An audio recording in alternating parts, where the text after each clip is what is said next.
What is up, guys? Welcome back to Rise and Grind. Happy Monday. I hope you have the mentality and the energy to start this week off strong, guys.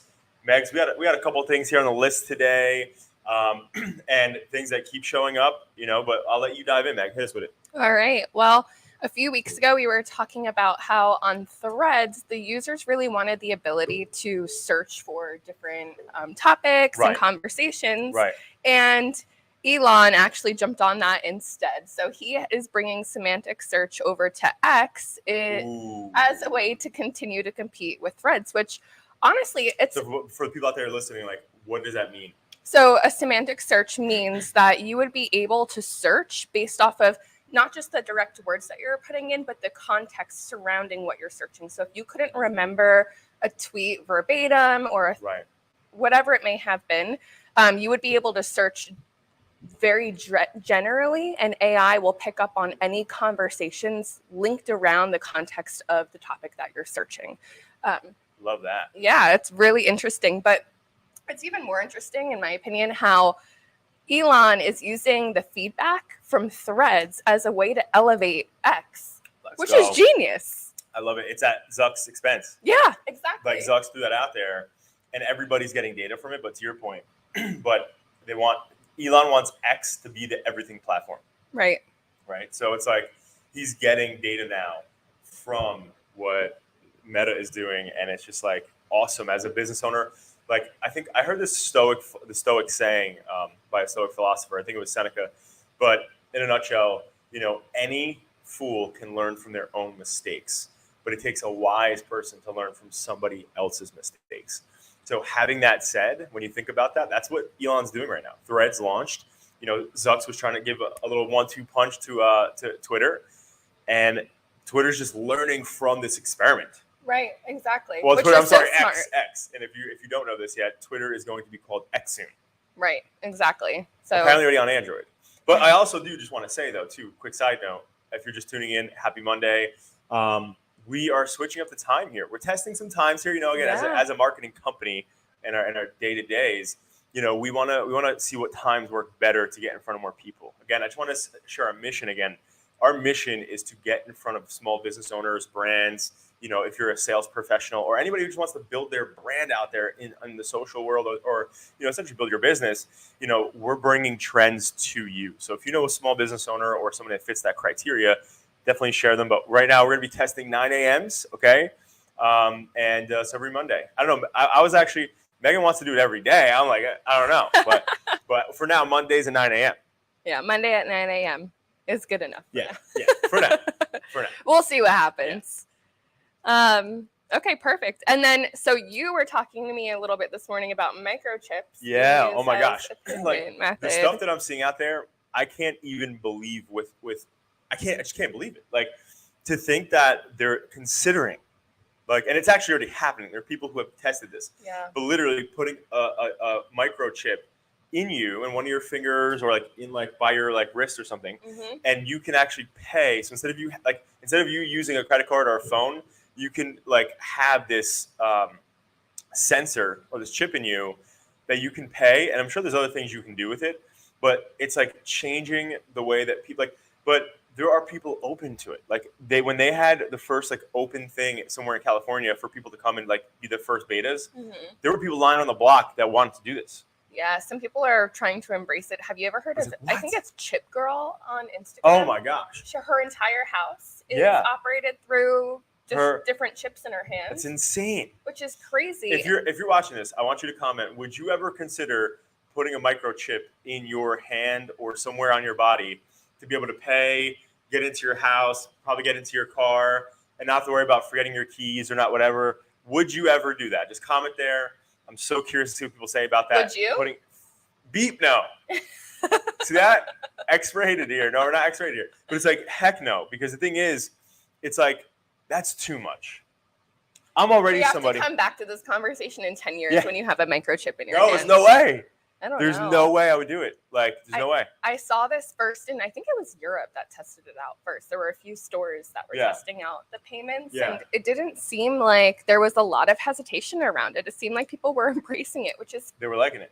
it's a little scary because what else comes with the microchip? Like who else That's can what I'm connect saying. to it? It's kind of like when you think about immediately, Yeah. I think about like the Echo and Google Homes, how people Right. can tap into your Google Home. That's what I So mean. could people tap into your microchip Like- and figure out where you are? Does it turn into a tracking device? What scares me more, and if you're just tuning in, we're talking about how like people are actually beta testing, putting microchips in their hands so they can pay, get into places.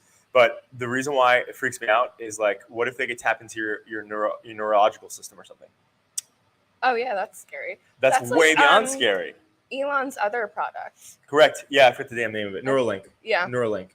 But it's just bananas that people are doing this. So anyway, that's out there right now. So just things to stay on your radar right now with that.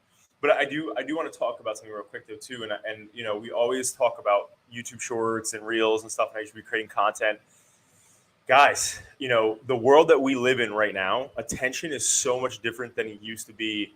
And, you know, when you look at people before, like, you know, if you think about somebody who's like our parents' age, like most of those people who were successful, right? If you looked at like a Wall Street broker or like somebody who was like, you know, a finance guy or somebody who was like, you know, an engineer or whatever, right? Back in the day, or just an entrepreneur, it's like, those people were, for the most part, private, right? That's why, like, a lot of them, even now, ones who were successful, you know, if you're like, hey, you're on social media, no, I hate that stuff. I don't want people to know what I'm doing, like, whatever. But the crazy part, though, is that those people back then, like, they built their businesses, their brands by just working and by being out there in the field. But what you have to realize, though, is those people, like a lot of the Wall Street guys that I know, are the successful people in the city type vibe, like that type of situation.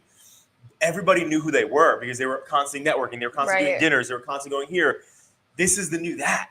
Like people, like our generation, they don't want to go to the dinners. They don't want to go to all these meetings. They don't want to fly out. Like they want to be local and they want to do their own things. So the way that you're able to get across the world is by creating content like this, right? So I just want to throw and shed some light on that because I know a lot of people feel like, well, it feels phony to create content, you know, because there's so many people out there who are bullshit artists that try to be like self-help gurus, right? And when they're not able to pay their own bills, so it's like, you know, at the end of the day, put that aside because like you have to create content that is going to let the world know who you are. And I love this. I forget where I heard this, but like it's like, don't be a secret business or a secret agent, right? Meaning like people don't know what you do. And I was talking to somebody recently, and I was like, oh, I was actually, I'll give him a shout out because he watches this sometimes. My buddy Sean Younginger, who I actually grew up next to, and he works for Viking Pest Control.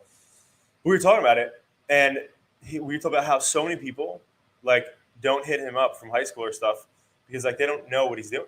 Oh, and it's like that's the thing. If your own network doesn't know that you're in a specific field, you're doing something incredibly wrong. So again, create content, guys. It's super important to do that. And if you feel weird, pretend like you're talking to your friend as if you're giving your friend advice about your business or your industry, and it should come still very naturally. Or open up, and like some people do crazy things before like getting on camera, right? That's true. And it's like the thing is though is like some people want to have a little cocktail, like, or they want to like, you know, actually be in a room you said to do with your friend. It's like have your friend behind the camera and just have a conversational, like interview style things. Like they're asking you the questions and just clicking record for you. And it's like, you're just talking to your friend. So anyway, hope everybody takes that message because again, attention equals dollars now, guys, and opportunities. So just keep that in mind. When you see the biggest people right now who are embracing it, like Ray Dalio, one of the most successful like investors and a hedge fund owner at Bridgewater, like of our time, like he creates content. He's older. I'm pretty sure he's like mid to late 70s, but it's like, he gets it. So if he's doing it, that has to mean there's something there. Just saying. If Ray Dalio is creating content, you can do it too. You should be doing it. I hope he reaches out to us now from this. Shout out, Ray. All right. The last trend that I have on my plate here is Sean was watching. I knew Sean was watching. What's up, Sean? How you doing? Yeah, Sean, I don't know. So you're down for it. That's absolutely insane. And then Robbie Guns is for sure getting chipped up. All right, let's talk about Google Analytics GA4, GA4. which has sent a lot of people in a frenzy because the reports are just very different. But they did release a new audience report, which marketers are loving because it is giving us the ability to find out who exactly is engaging the most with different campaigns and sites that are going to help us figure out who we can target a little bit better. So Right. this is great. Last week, we talked about different privacy policies that are in place, making it a little bit tougher to target the right audience. Yep. And now with Google Analytics' new audience report, it should give us a little bit more insight. So if you haven't yet switched over to GA4, you're behind. You probably lost some analytics. Go check that out. You better be hurrying up. You better hurry up. But also go look at that new audience report and see who is actually engaging with your website. Yeah, guys. And I'm going to give you guys a little golden nugget, okay? Again, the part of us doing this, as I said already, is to support and get these trends in front of small business owners. Guys, there are platforms out there. I'm going to throw one out there for you guys. It's going to be super helpful. But it's called SmartLook.io, okay? And what it does, okay, so you put this on your website. You get it installed on your website. If you need help with that, we got your back. But what it does is it's like the whole idea behind like how grocery stores will actually track you and have cameras all over grocery stores to see where you go. And they look at your age profile and you're like, your whole profile, like age, race, whatever, right? And they follow you on the store so they can place things farther so that you get more pickup items on the way out. And you're more like core commodity things that you need or in the back or wherever, like they lead you to it, but they have to get there through seeing it on the camera.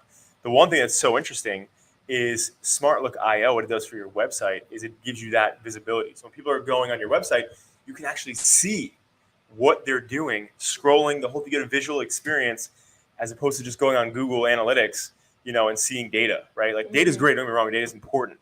But to see visual, like qualitative data, it's like absolutely bananas. It's really helpful too. It's a little different than heat maps, where heat maps you can see where people are clicking or staying on longer, but you could actually see where someone might hesitate on your website, or if they go to click something and then they end up moving somewhere else. Right. You're literally watching the behavior of them on your website, which is like, really interesting. You're seeing it physically. Yeah, you can figure out if you need to move certain elements up or change a button. Maybe your call to action is lacking and nobody's clicking on it. They're just hovering over it. So you know what I love about it? Want to guess? Just kidding. Let me guess. What I love about it, I'll save you the guess. Okay. What I love about it, though, is that when you think about it, realistically, most marketers are looking for, why do I have a high bounce rate? And no matter what, it's a mystery because you have to go change shit and hope it works. What this is doing, again, SmartLook.io, check it out. There is a freemium trial, so definitely check it out. But we don't get any endorsements from that. No. SmartLook, we should. But with that said, the one thing I want you to keep in mind is it gives you a visual representation of why people are bouncing. You get to see it, right? You get to see, like, okay, they were on the contact page. Yeah, like before we just saw a physical exit on the page with data. Now, I'm sorry, we didn't see physical. We just saw data.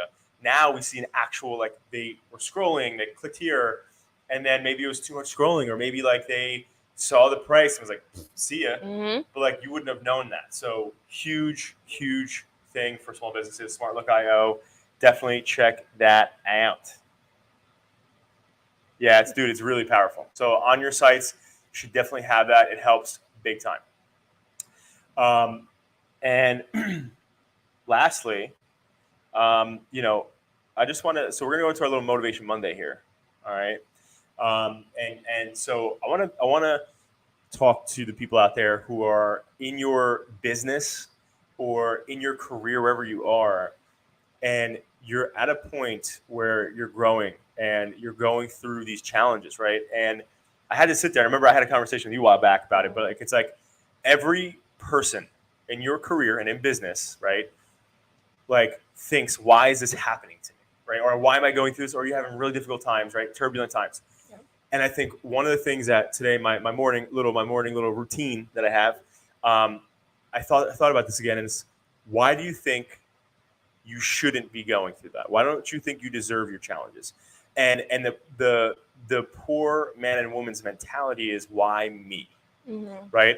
And I want you to shift that thinking to be, life happens to you, not against you, right? And I'm a big believer in that. And because most of the challenges that have happened, at least in my life, have led me to propel forward, right? And that's why, again, I know all this stuff is typically cliche, these sayings and stuff, but like, it's like, oh, you don't lose, you learn, whatever. But it's like the thought of that mentality, when that was first said before, is put on a postcard or a bumper sticker and whatever, it's the damn truth, okay? So the mentality going into this week that I hope you guys embody, and I just want to put a preference into that, is that motivating yourself, guys, and staying on track with growth and whatever, it is difficult. And motivation does not stick, right? That's why it is literally required, like a shower. You need to do it daily, right? Maybe some people don't shower daily. So if you don't shower daily, I'm sorry if I offended you. But like the point though is that you have to motivate yourself in whatever way you do. I'm not saying you look in front of the mirror and chant, any sort of, motivational things, right? Or affirmations. But what I'm saying though is what motivates you or makes you happy. And you have to do those things. And you have to know that when you're going through challenges in your career and your business and whatever you're going through, I don't care if you're in college right now, trying to pass through tests and stuff, at the end of the day, what you're going through is going to set you up to learn so that you don't have to keep going through it.